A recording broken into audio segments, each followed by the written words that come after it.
All right, welcome to Her in the Huddle, WOVU and 95.9 FM. This is your girl, Rachel Hill, the First Lady of Sports, and we are giving you some of the hottest sports talk by women on the radio. Thank you so much for joining us, and we got a lot to get into today. It is a very beautiful day in the city of Cleveland. It's about 80 degrees, and there's a lot of excitement in the air because the draft, the NFL draft is here. It is draft week, and they will be starting soon, getting ready on Thursday. So almost 1 day to T-minus draft time. So it's an exciting time for us here in Cleveland. And I'm super excited to do the show today. We got a great show. I have Willie Epteen of the Shake Back Sports Show on the BGC Sports Network co-hosted with me. And then today we have our special guest. She is an actress, producer, football player, and daughter of Brown's legend, Jim Brown, but she stands in her own right, Kimberly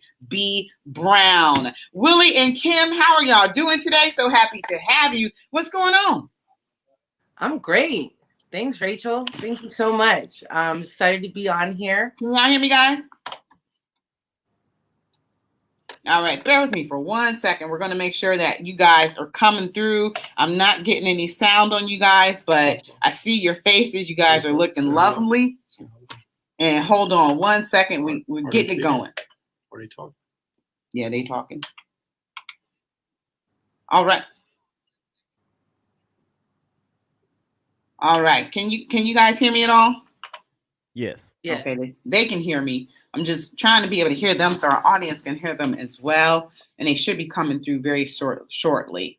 So while we are working on that, like I was saying, the city of Cleveland is super excited because we have this draft coming up. So it's a honor for the city of Cleveland to have it. Even though, it is racked by COVID, it's still going to be a phenomenal event. Cleveland is still going to put on a show. It's going to be awesome. And pretty much we can't wait to be able to have this here in the city and have the city of Cleveland represent. There's going to be so many things that are going to be taking place. You're going to have sports summits going on. You're going to be able to have the NFL draft experience. The Rock and Roll Hall of Fame is going to put on special stuff. Also, can you guys hear me now? I think we might be. Yes. Okay. All right. We got him. Okay. Sorry about that. So had to improvise. So guys, thank you very much, DJ Chris Styles. Always bailing me out. I appreciate him. Where would I be without DJ Chris Styles? Okay, guys, how are you guys doing today? The audience can hear you. I'm doing great, Rachel. Thank you so much for having me on the show. I'm excited to be here in Cleveland during draft week. So yes. And Willie, what's going on with you, sir? I am doing amazing to be in the huddle with two legends. And one is a legend. The other one, I'm just no. Both of you guys are legends, so I'm just trying to get on legend status like y'all. Well, Kim, we are super excited to have you. You are doing so much. We met, a couple years ago, and you were already doing a lot then because you were an athlete. You were doing modeling and you were doing a lot of sports. So now, you've kind of, went to a whole nother level, and you were just recently in a movie that was critically acclaimed, even nominated for Oscars, in an awesome movie, One Night in Miami, and you played Geraldine Liston, Sonny Liston's wife, in that picture. Also, I know that you are, you have Daughters of Legend in production right now. Now, are you still playing football? Have you retired, or what are you still doing as far as the athletic stuff goes? Well, currently I've taken this year off. Okay. I've taken this year off to pursue some other opportunities. I wouldn't say that football is no longer, but I'll revisit it later on. In the future. I did want to see how great I could be. So I do want to, still check myself out. So awesome. Yeah, I think I'll come back to it later on. Yeah. And also, I know I just gave a brief bio, but if you want to tell the audience about yourself as well, feel free. Hi, audience. I'm Kimberly Brown. I'm a producer of Daughters Legends, the executive producer. I am an actress and starred in the iconic movie One Night in Miami that showcased four legendary men: my father, Jim Brown, Muhammad Ali, Sam Cooke, and Malcolm X. I'm also a defensive end for the LFL in 2019. And I was training as running back and wide receiver on the offense side for Code Red in Atlanta, Georgia, flag football. So that's currently what I'm working on is my acting and also my production of Daughters of Legends. So my first question would be, how do you have time to do all this stuff? Management. How do you have time to sleep? So, just to talk about that experience for you of being in One Night in Miami, because was this your first foray into acting? Yes, I would say this would be my official acting. I did start when I was a kid, about 12 years old, 13. I did extra work on Cousin Skeeter with Megan Good and Robert Richard. I did some print modeling when I was younger and a few commercials. All right. So I would say this is the official, made it. Yeah, and the great thing too was like your first official movie, is a critically acclaimed movie and nominated for a lot of awards, in which they won, awards. And a lot of people, sometimes their first movies, might be, B movies and things like that are not as successful. So what is it like for you, to be, heralded for your role, but also being a part of something like the movie like that you were? Well, Rachel, I knew exactly what this movie was going to bring. I knew exactly what it was going to be. So I definitely knew that I needed to be a part of this film. And I wanted it to be a part of my history and my legacy of starring in a film that was showcasing my father's history. So to me, that was, creating my own legacy and starting it off pretty big in the Hollywood world. Absolutely, because your dad was a wonderful actor as well. And I think one of the first times I got a chance to meet him. So when I talk to your dad, I usually talk to him about lacrosse. So because everybody wants to talk to him about football. So I talk to him about lacrosse because I played lacrosse as well. So, that's the way, he always remembers me. We talk about that instead of football. So I did ask him, how was his big toe doing one time? Because, I'm going to Get You Sucker. It's one of my favorite movies. Mine too. So I asked him how his bunny was doing. So, I'm like, that's how he usually remembers me, as we talk about that. Because, anytime your dad walks into a place, everybody forgets about what's going on. And, they talk about your dad. They love your dad. So when I do get a chance to talk to him, I talk about that. But for you, what was it like to work with Regina King as well, who, we know about Regina from 227, and, she's had a ton of amazing roles, but this was her first directing debut, correct? Yes. Okay. Working with Regina was just phenomenal. It was such a big, huge honor. When I got on set, I was a little nervous. I was questioning myself, but she directed me. She told me what she expected and what she wanted from the character. And I felt like I executed that well.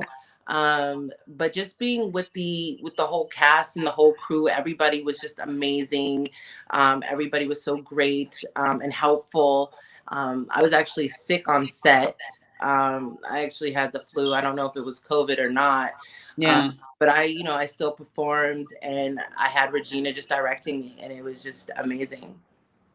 Yeah. And that just to be on set and around the characters, and with Aldous Hodge, actually, he played my father in the movie. And just a little story is we were in the hair and makeup trailer, and we were talking, and all of a sudden he just laughs, and I was like, you was looking for your dad, wasn't you? That's my dad's laugh. I was like, wait, what's going on? So I think Aldous really portrayed my dad as he is. I learned a couple of things about my father from the movie. Oh, really? But yeah, he captured his personality and his demeanor fully. Now, I was going to ask you. You said you learned a lot about your dad. How much time did he get a chance to spend with your dad? Did he get a chance to spend a lot of time with him in character study?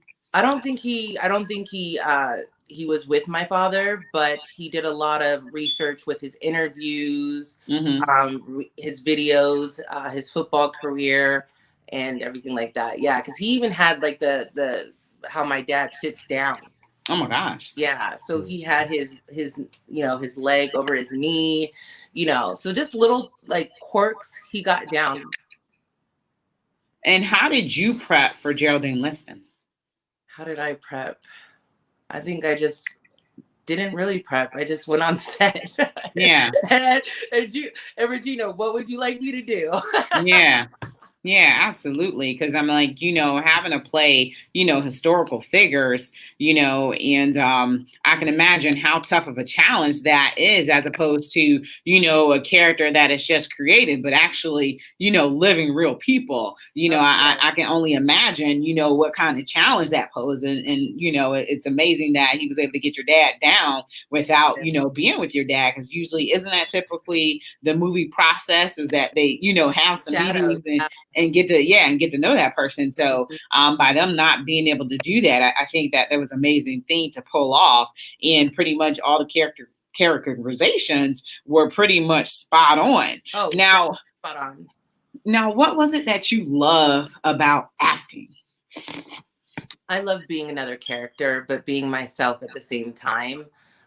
Being able to be on set with other people and feeding off of their energy, and seeing the end process. How did I perform? And how did I do as an actress? Because it takes you to another level that you're not normally used to. So to challenge myself in that way is absolutely amazing, and I plan on continuing with my acting career. Will, you got some questions? Because I know I'm just bombarding Kim. That's something for. Well, yeah, I have a couple of questions. Let me just say what an honor and a privilege it is to be on the show with you guys. Kimberly, I have studied a little bit of what you've done, and it's nothing short of remarkable. One of your dad's, one of my favorite lines from your dad was when he played in he got game. When he said, "Has anybody been tossing your salad, Jake?" No, ain't nobody been tossing your salad. But what I wanted to ask you was, on the heels of getting into the acting biz, reminded of a line in Think Like a Man, when Zeke told Megan, "Hey, I have one drink and 16 what she's having." Is that like something that you can draw on, maybe like an alter ego that you get to allow to come out and play these roles? I wouldn't say an alter ego. I would say that it's still who I am and how I feel like I am in that character. So I make that character me, and me that character, and bring us into being one. And with like Geraldine Liston, how, going back to Rachel, how I prepped was, meeting with my husband, Sonny Liston, having a rapport with him, and then also playing music and feeling myself in the wig and in the dress. So yeah, I brought that back out. Okay. Yeah. You see that pictures I posted on social media. You looked beautiful. You were wearing that wig too, and that dress. I'm like, that dress is cute in 2021. My cousin was like, "You look like Aunt Leola back in the day." I was like, "Oh, great." Aunt Leola. Now, is that your aunt or somebody we should know about on another TV show? Oh, okay. Okay. Yeah. Willie, anything else? Do you have anything else? I know you got more, but because I keep going, I'm sorry. I got a million of them, like Fred Sanford said one time. But no, another question, and this is in terms to the Daughters of Legends, and as far as the social activism goes, stories are all out there, well documented about Jim Brown, Muhammad Ali, Bill Russell, Ray Charles, Malcolm X, so forth and so on. How important is it to you that the legacy, or really the footwork that Mr. Brown put in along with all those other guys, in light of everything that we're seeing today, how important is it to you that continues on and you take it to the next level? Oh, that is super important. And that's why I created Daughters of Legends, is to continue our social activism work and continuing their legacy, and what they represented to the world. And it's all about, love, the content of the character, and actually fighting for what you really truly believe in, and also about truth. So that's what we stand for, and working together with, it's myself and Robin Charles. She's the daughter of Ray Charles. We make up the group Daughters of Legends, and we're working together despite our political views or any other type of views for the bigger picture. And I hope that, that resonates with the audience once they see that.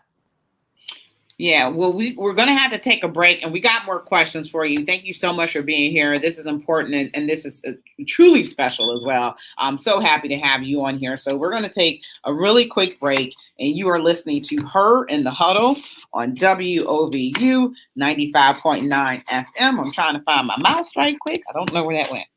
Okay, I found it. All right, we're going to be right back. We're going to take a quick break. Attention WOVU listeners. WOVU, Metro Health, the Cuyahoga County. All right, I don't know what happened in the beginning. I'm so sorry about that. I don't know what happened. So, at Shaw High School in East Cleveland. So we got about a minute 15 from 2 to 6 bring you back. PM. There will be free All right, parking guys. on site Thank and you. transportation passing near Shaw High School. Schedule an appointment by calling 216-778-6100. That is 216-778-6100. Or visit metrohealth.org/COVID-19/COVID-vaccine. Walk-ins are welcome, but you are highly encouraged to schedule ahead of time. 16 and 17-year-olds must be accompanied by a parent or legal guardian. Get your vaccine on Wednesday, April 28th from 2 to 6 p.m. at Shaw High School in East Cleveland, where you will be scheduled for your second appointment afterward. The COVID-19 vaccine is safe, effective, and our best chance to get back to normal this summer. This is brought to you by Metro Health, the Cuyahoga County Board of Health, East Cleveland City Schools, and WOVU 95.9 FM. Our voices united, a Burton Bell Carr community radio station. This is Delvis Valentine. Hi, I'm Jacqueline Moore. Greetings, this is Eleni Barclay Jones, and you are listening to WOVU 95.9 FM. Welcome back to Her in the Huddle with Rachel Hill, the First Lady of Sports. All right, welcome back to Her in the Huddle on WOVU and 95.9 FM. Remember, you can always give us a call at 216-271-0959. You can always look online at WOVU.org, and you can always download the WOVU app so you can listen to us on the go. I am back here with Willie Epstein, who is co-hosting with me today, and then we are with our special guest today, which is Kim Brown, actress, producer, football player.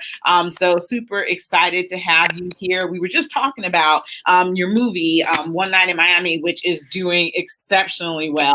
One of the things I did want to ask you about was, what did you learn about yourself during this process of making this movie? Oh, wow. What did I learn?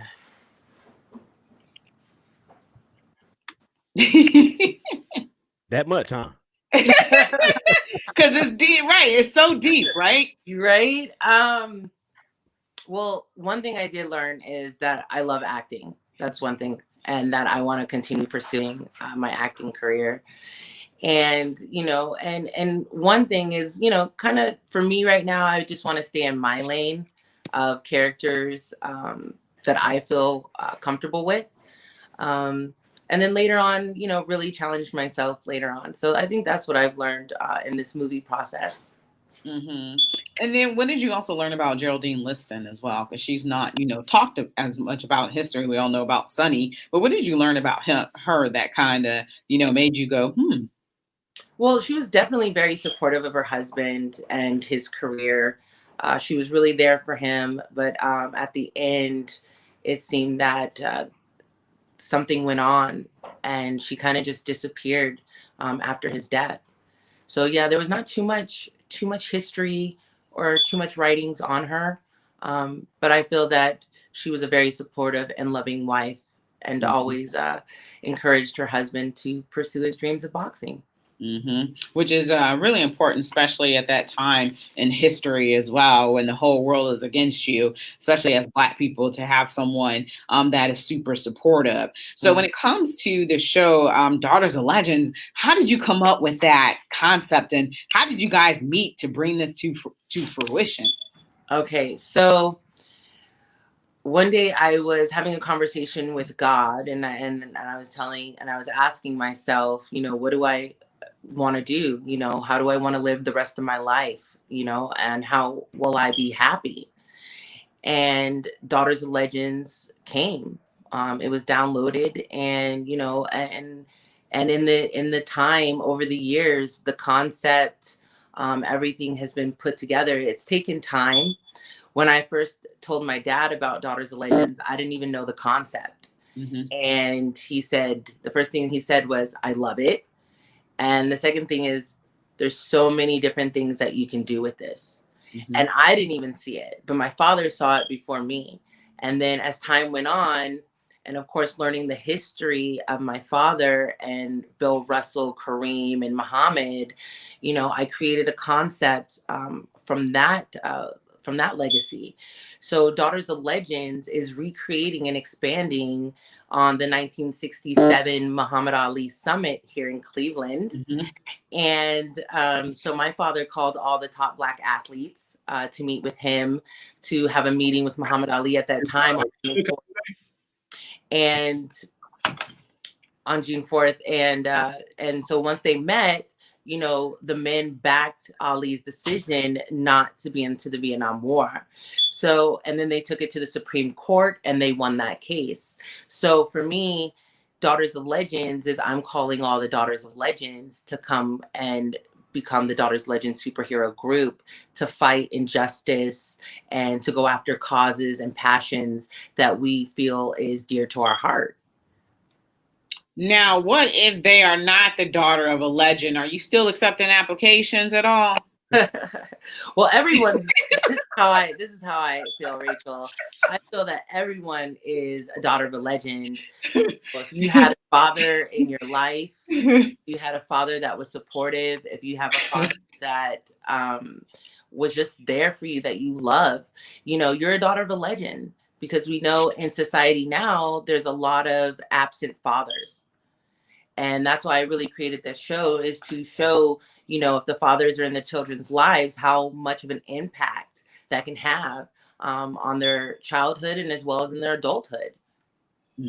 Now, how did you and Robin meet? Were your dad's friends, or how did that come about, that relationship? Well, I know they definitely knew each other, but I actually came about with Robin is through Big Daddy Kane. Oh my gosh. Legend. Where's his daughter at? I know he got one. Warm it up, Kane. So I contacted Big Daddy Kane. I told him what I was doing with Daughters of Legends. He put me in touch with his business partner who knew Robin. They're actually business associates. So he put me in touch with Robin. We got on the phone. We spoke. The first time we spoke on the phone was for 4 to 6 hours. Oh, wow. Yes, just getting to know one another. And then we just met up, and we've been friends ever since. Oh my gosh. What is Big Daddy Kane up to now? Is he producing, or he got a new album dropping? What's up with Big Daddy? He's still warming it up, Rachel. He's still warming it up. I know he has a son. I love him. Would there ever be a Son of Legends or anything like that? I'm actually just focusing on the women right now. Okay. Yeah, and that's absolutely important as well. So when can we expect to see this show and things like that? Well, I'm currently shopping it around, seeing which networks want to pick it up. We shot the pilot episode. My father appeared. He was amazing, so great. I actually have the opening introduction on our website, which is daughtersoflegends.org. So you can go check it out. It's our 30-second sizzle of the beginning, but not the actual pilot. So, yeah. Check it out. Go to the website, daughtersoflegends.org. Yeah, because I think a lot of people don't know about the process of like trying to pitch shows and stuff like that. So that's a, awe-inspiring endeavor too. So, I can't wait to watch that because I know it's going to be on, as you said, you had that conversation with God and you asked him, what was going to happen and what did you want to do and how you're going to be happy. And I know that, with your hard work and determination is going to happen. And, I'm like, with the pandemic, it is waning down, but content consumption was at an all-time high, but people are looking for good stories, and telling stories. So one of the things, I wanted to ask you about was I know that we kind of have different political philosophy, but I wanted to talk to you about that because we see a lot of stuff going on in the news, and a lot of it is negative. So you are a Republican, correct?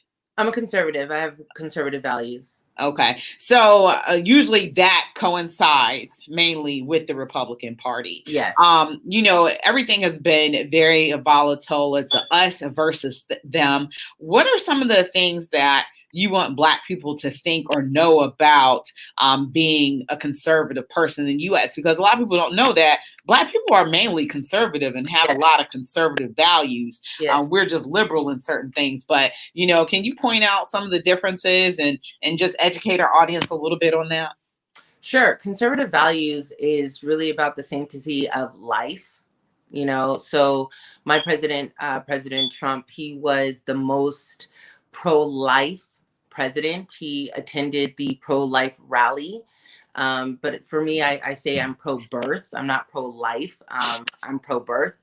I'm not about abortions, which the conservatives, do not agree with. Is aborting life. Also, the belief in God, a higher power, with the Christian values. So that's really what conservatives are. And like liberals, I really don't know. I've been trying to kind of figure out what, a liberals, what they kind of stand for. And it's, I feel like it's more government, which conservatives, it's less government. Let us be free. We believe in the Constitution of freedom of speech, the right to bear arms, a free press. So we go definitely by the Constitution because our forefathers really put that in to protect us, just in case if there was a tyrannical government trying to take over. We also believe in capitalism, that as hard work and determination, you can make as much money as you want. But, I think that, the liberals, the thing that they have really given to us, and I feel like a lot of Black people are on that side, is because of cannabis. I feel that, if the Republicans were about cannabis, I feel that some Black people would switch over to that party. Can I ask a question about behind that right there, if you don't mind, Rachel? Because of course, go ahead. That was a co-host. Go ahead. That was a very intelligent question and a very, very informative answer, and somewhat it has confused me in terms of of the history behind the Democratic Party or the conservatives versus the liberals. I am a person that believes in unity. And it has nothing to do with political party or affiliation. It has nothing to do with race, creed, or color. It has nothing to do with any of that. So when most of us hear the word conservative or Republican, a lot of that associates with the Deep South in the thinking of it.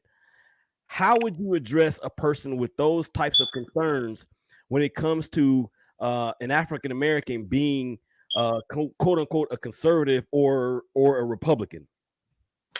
Well, I would say that, if you research the history, the Democratic Party was the party of racism and the party of the KKK and white supremacy.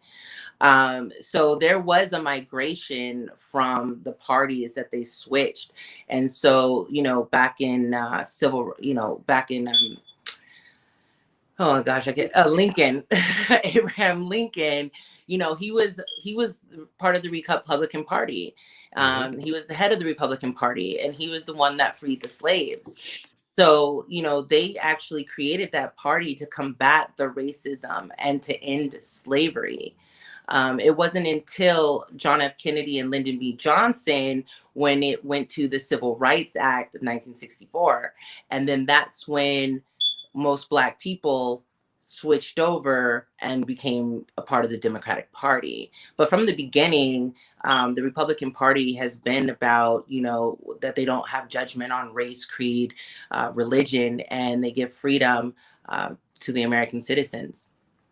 Kim, do you have a few more minutes? Because I got to take a break. I want to keep you on a little bit longer. I want to talk about this a little bit more because I think it's important. I think it's important to have you on here and give a different perspective, and I do agree with a lot of it. I do agree with, the historical context. And I mean, it's historical fact. So you're absolutely correct in a lot of these. But, I want to make sure that, our listeners hear what you're saying, and I think it's about presenting, different, information to people, for consumption to be able to make their own informed choices. So did you have a few minutes to stay with us? Yes, I do, of course. Okay, all right. So we're going to take another break right quick. You are listening to Her in the Huddle on WOVU 95.9 FM. We'll be right back.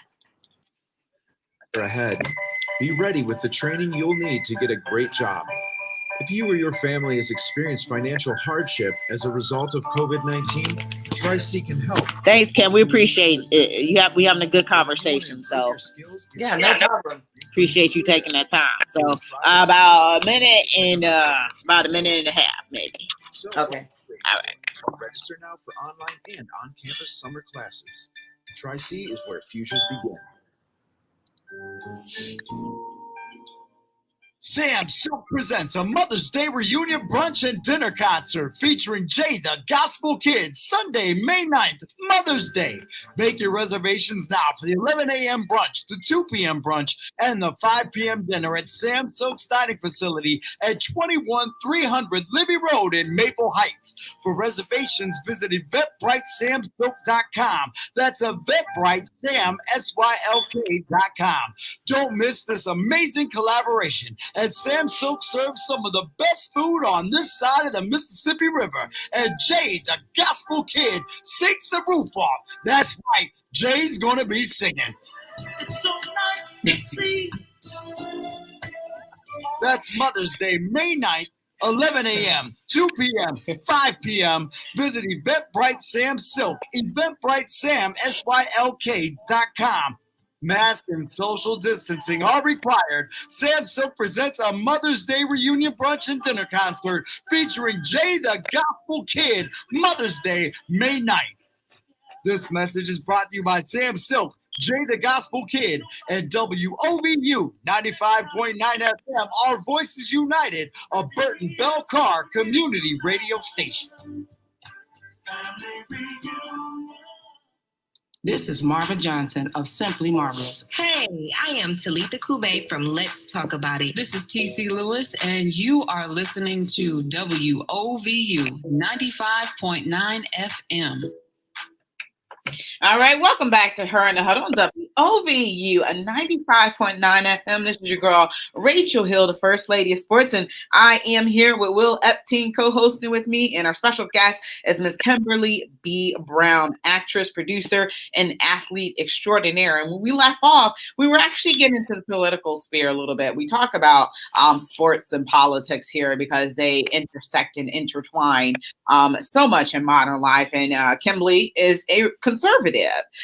So we were talking a little bit about the Republican Party. And, one of the questions that I had for you is that, how do Black people, weed through some of the rhetoric that's been negative and things like that in order to possibly be open to, possibly, what the Republican Party is offering? Because I know for myself, I don't want the government in my business. I want them to leave me alone. I don't believe in, paying income tax because I don't feel like I'm being properly represented. So no taxation without representation. We had a tea party about this in Boston. I'm thinking about taking a canoe into Lake Erie and dropping some tea in there because I'm just really over it and a lot of things that's taking place. So, how can Black people weed through some of the negative messages that do come out from the Republican Party.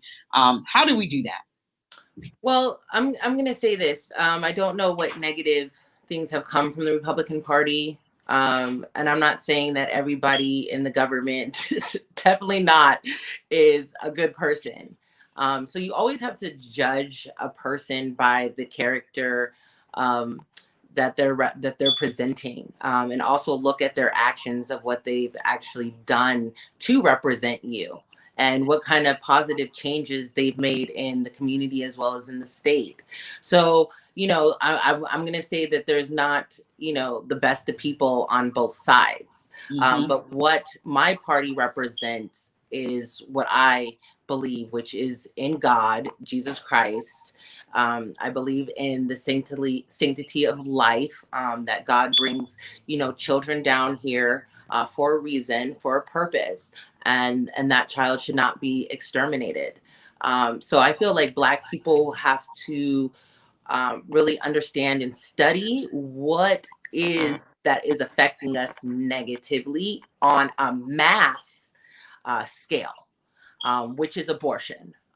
We are, at 85%, we are aborting our children, 3 times as much as white people. So that's one. Two, also the effects of the vaccines. That's another. Our food, our water. And what are these political people doing to rectify that? So just like in Flint, Michigan, with the water, with our food, with GMOs. So I believe that there's an agenda to wipe us out, to eliminate us, to bring our numbers down even lower. And once you see somebody taking that action to combat that, that will make you take another look. And that's why when Trump became president, I stayed neutral. I stayed neutral for a year. Which I'm sure is probably hard to do in that climate. And, probably a lot of people and I don't want to make any assumptions, but, I can imagine that it's hard being a Black conservative and, sometimes the vitriol that, you guys get for your positions. Yeah, we definitely get attacked, and for our positions, and it's kind of like, well, why are we being attacked? That's the question. And I feel that, there's also it comes down to being spiritual as well. I feel like it's a spiritual warfare coming against God's people, because all of us are God's people, right? And so you have to choose your side of who you're rolling with, God or his enemy. And so, it's a lot of things that are taking place in this world. And that's why Robin and I want to create change and build a whole network of women across the globe to assist with different causes and that are occurring in their country, and that they want to see a change in. And I don't think that matters what political party you are in. No, to exact change, because a lot of things that you mentioned in the Black, condition is a symptom of a problem. Abortions are a symptom of a problem, usually, in the attempt to avoid, poverty. But it's like, okay, well, we raise the minimum wage, so now companies are talking about they have hiring issues. No, we have wage issues. When you want to pay somebody $10 an hour and there's no benefits and things like that. And we saw, with this pandemic, frontline workers were, the ones more susceptible to death. So, I think that you're absolutely right about agendas, and also too, we have to look at what we're doing as well. We're helping move that agenda along. Yeah. And also with Black people, we have to look within ourselves. Yeah. Especially with gang violence. That's killing us more than a cop is. Yeah. And you're absolutely correct. You're absolutely correct. Yeah. And that's why my father, he started the American program. Yeah. Because he saw it on the larger scale of, innocent children being murdered by guns, just being caught in the crossfire. That's really hurting us. Is we're hurting ourselves, and we really need to come together as a people and say, hey, why are we doing this? Why are we not trying to populate this world, right? Why are we not bringing more children into the world? Why are we, allowing people to live and be protective of our culture and our communities and our environment? So that's really what's important, because everybody wants to blame somebody else or this, but it's like we need to really take a look internally to see what the issues are in the Black community. How can we change that? And who do we need to speak to on the political stage to make that federal? I have a couple of comments behind that. Thank you, Kimberly, because this is like a resounding education, and it is really speaking to a little bit of the conspiracy theorist that's in me. Now, I'm not a conspiracy theorist, but I have a little bit of that simply because there's more that I feel like I need to know, and I want to know to be able to pass it down to others. And you're absolutely right with the gang violence. Whether Black people like it or not, it has been a problem. It has been a bigger problem than we probably want to realize. Mm-hmm. And too many times, I believe, in our community, we have the tendency to blame others that are outside of our community for what's going on in our community. Yes. Now, in terms of things that are taking place that we can't control, I think a lot of these things that are really human issues, such as abortion, whatever your stance is on it, such as civil rights, those are human issues. And somewhere down the line, somewhere in history, it became political. And I believe that there are politicians. I believe there are a great many of politicians out here that are profiting from and have been profiting from the division, not only just between Black and white, but between Black and Black, all throughout the history of this country. And if you look at it in terms of what we need to do, well, number one, I think we need to recognize the fact that that's what it is. But it's too many crabs in the bucket that's pulling each other down. And I would also, put into white supremacists in this mix as well, as they're a contributing factor, as they give guns, they bring guns to these communities and allow Black people to shoot each other with these guns, and it all boils down to having an education. That was definitely relayed to me in my childhood by my father. He always said education is number one, because education is going to get you to where you need to go. And on that journey, you're going to figure out your purpose. But the criminal activity, all of that's not going to get you anywhere. And we need to be able to provide more resources and education in our community to get people from that mindset of survival, I'll do anything because the money's great, into being a productive citizen in their country and contributing to their community in a positive way. And I see a quote that you have. My truth to success is having a dream, then a strategy, and then the final execution. I want to piggyback on that by saying that people's dreams don't come true because of lack of hard work, or because of lack of faith, or because of a dissonance of trying to get to the next level. People's dreams don't come true simply because they stop dreaming, whatever your dream is. And if your dream is not big enough, or if your dream is not, if you tell somebody your dream and they don't laugh at it, then that means it's not big enough, in my opinion. So I like the way you put that. I'm a bit of a quotist myself. I come up with quotes. God gives me quotes as a gift that he gave me. And I just believe that it starts and ends with us. Yes. And I don't know who it's going to take, what it's going to take, or what have you, for the right person to get the message that can be respected by most, not maybe all, but definitely by most. Will it ever come to a time where we can no longer be in the position that we essentially have, some of us have put ourselves in? Mm-hmm. Yeah. And I believe that. And I believe that, my president was doing just that with the Black community, putting in opportunity zones. I'm not sure if you guys are familiar with that, but opportunity zones is where you can start a business and get your capital gains tax deferred if your business is been in business for 10 years. And what they do is they set out these zones, and they're in low impoverished communities. Black communities, brown communities, white communities, and it creates economic development, jobs, and everything. So that's why I definitely switched over to being a conservative, because I saw the actions and what was going on to prevent the deaths in the abortion clinics, as well as funding to HBCUs, record-breaking funding to HBCUs, a proposal for $500 billion to Black Americans.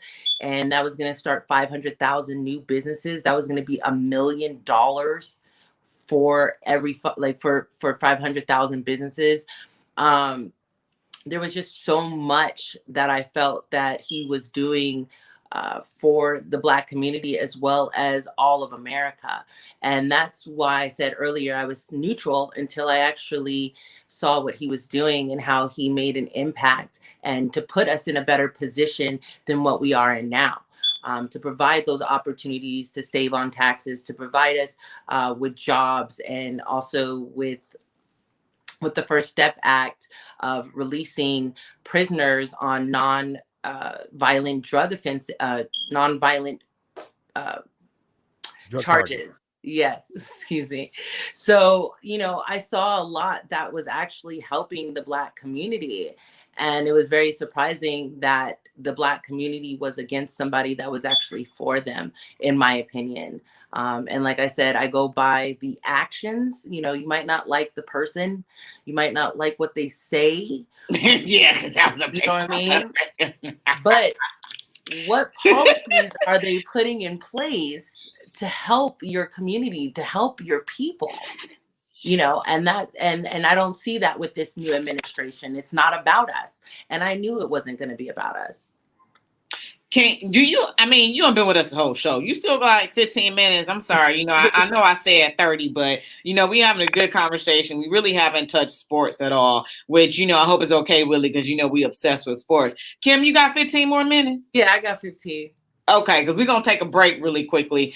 You are listening to Her in the Huddle on WOVU at 95.9 FM. We'll be right back. The Cuyahoga County officer. Sorry, I said we might as well just the whole show. You have a good conversation. It went real fast. All virtual. Okay. So you're kind of breaking up, Rachel. Oh, I'm sorry. I said I just appreciate you. Oh, I appreciate you. Yeah, I didn't know we was gonna have you on this long, but it's been great conversation. So yes, definitely. And I think it's one that really needs to be had, because it is. I think that so much has been politicized.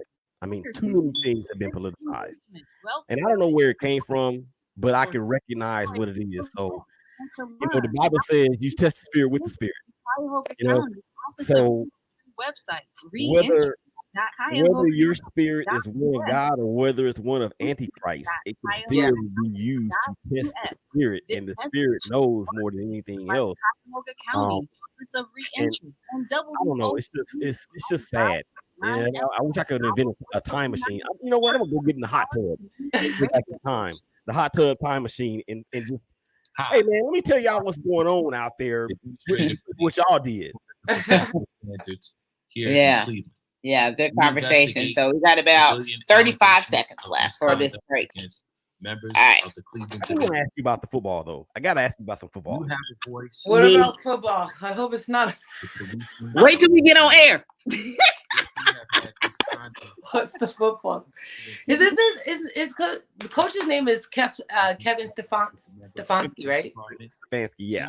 Stefanski. Okay. Just in case if I bring him up. 664-2944. I listen to WOVU 95.9 FM.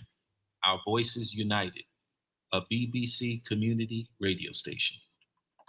All right, welcome back to Her in the Huddle on WOVU at 95.9 FM. This is your girl, Rachel Hill, the First Lady of Sports, and my guest co-host, Willie Epting, is here with me, and we have a special guest, Kimberly B. Brown of One Night in Miami and Daughters of Legends. So we have moved our conversation, because we're going to get back to sports, because I know Willie got some sports questions, and I do as well. But, we were taking the time out and going political, because we do not have conservatives on our show.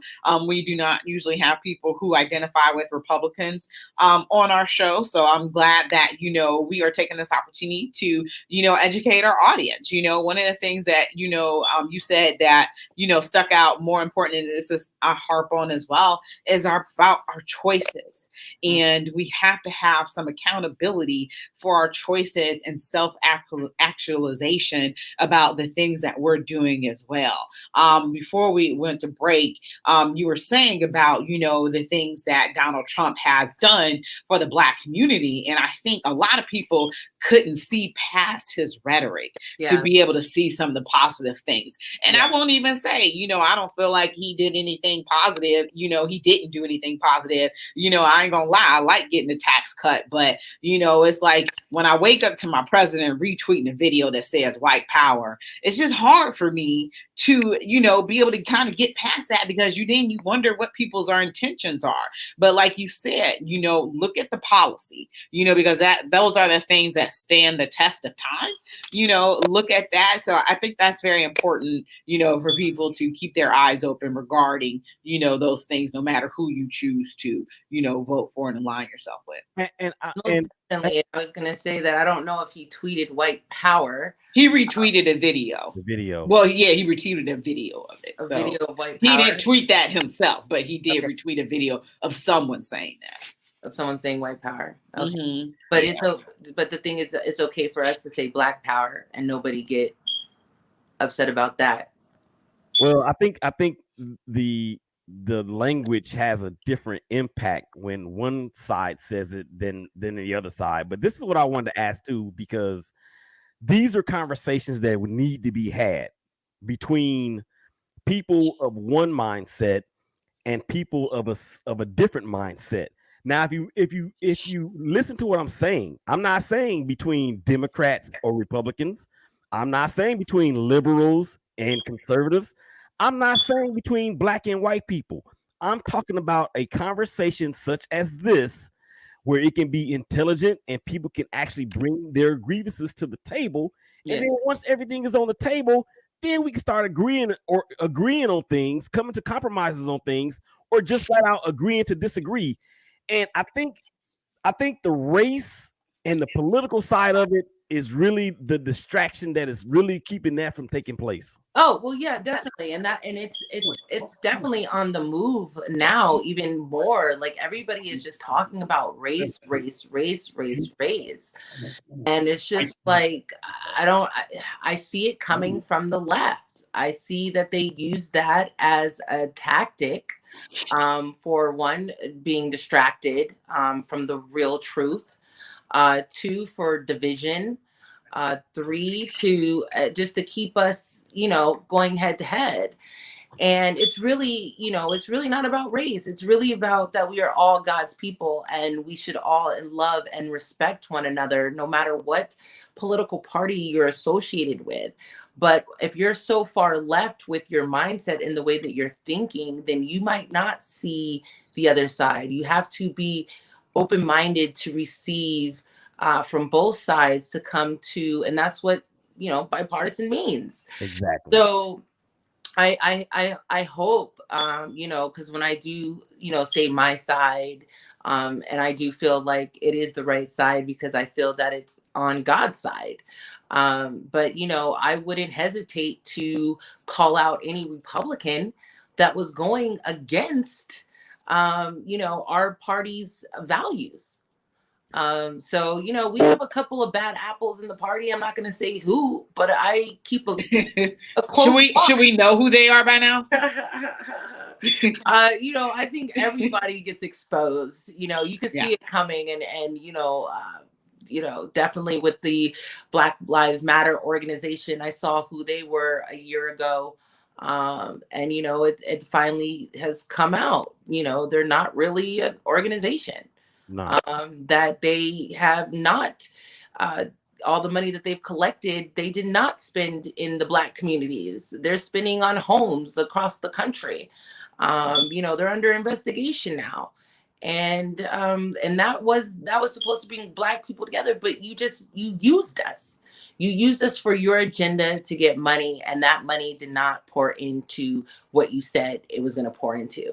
And that is why, as a community, and as a country, we really need to look at people's actions. We need to see their history, what they've done. Because if you go back to Biden's history, 1986 crack laws, which affected Black people. Then the 1994 crime bill that affected Black people. So why would I vote for someone who has mass incarcerated Black people in their past? Did they automatically have a hallelujah moment and said they're not going to do that anymore? I don't know. I can't trust that. But what I can trust is your previous actions. And those previous actions told me you're not for my people. So I'm not going to cast my vote for you. I'm going to cast my vote for the man that has showing me with long-term HBCUs, taking the money from like Planned Parenthood and putting it into faith-based organizations, anti-abortions organizations, and trying to save a life and bringing back the federal death penalty to get rid of these pedophiles and these white supremacists that have caused harm and hate crimes to the Black community. So, I can't say enough about what he's done for the Black community. And I just can't see how nobody else saw those positive things, that he was actually really, really helping us. I would say the first president that really focused on the Black community as well as everybody as a whole in our country. It was the rhetoric behind it. And I mean, I'll be honest. Fooled by that though. Yeah. And that's what the media does. And they fool you to make you hate somebody because of what they said or what they did. But with their policy, we could have had $1 million. I could have had $1 million. You could have had $1 million. You could have had $1 million to start a business and put it into an opportunity zone where you're not being taxed on your capital gains. We're going to have to talk about this. Well, that's over now. Yeah. I was about to say, y'all see the way I was looking? I was like, a few minutes. Right. I was like, I could have had $1 million though. I'm like, hold on. 500,000 of us Black people could have had $1 million. But one of the things I do want to say about that real quick is that people, especially people that are lighter shade than we are, okay, my brothers and sisters that are lighter shade than us, when they speak in terms of BLM, they do speak in terms of the organization. Now, I remember a tweet that I got tweeted at back in 2014, before all this stuff happened, and BLM, before it was even an organization or an organization that's known like it's known now. I got tweeted in a tweet, and somebody hashtagged it Black Lives Matter. That's because Black Lives mattered before Black Lives Matter. That's it.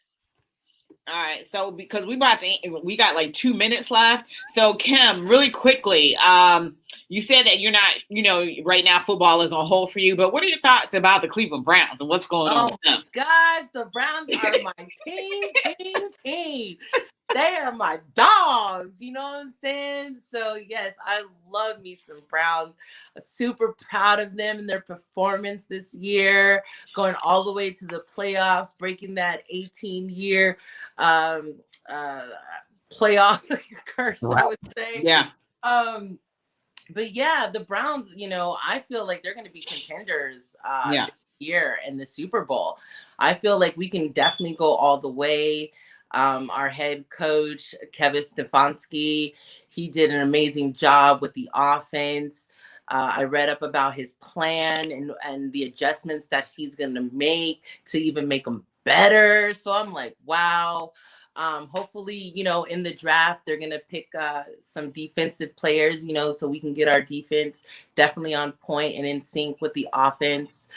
So I'm excited to see what this week brings. I'm here in Cleveland for the draft, so maybe you guys will see me around. Yeah, we definitely got to link up. Will, anything? You just got a couple seconds left. Anything for Kim? Thank you. Thank you for everything that you're doing.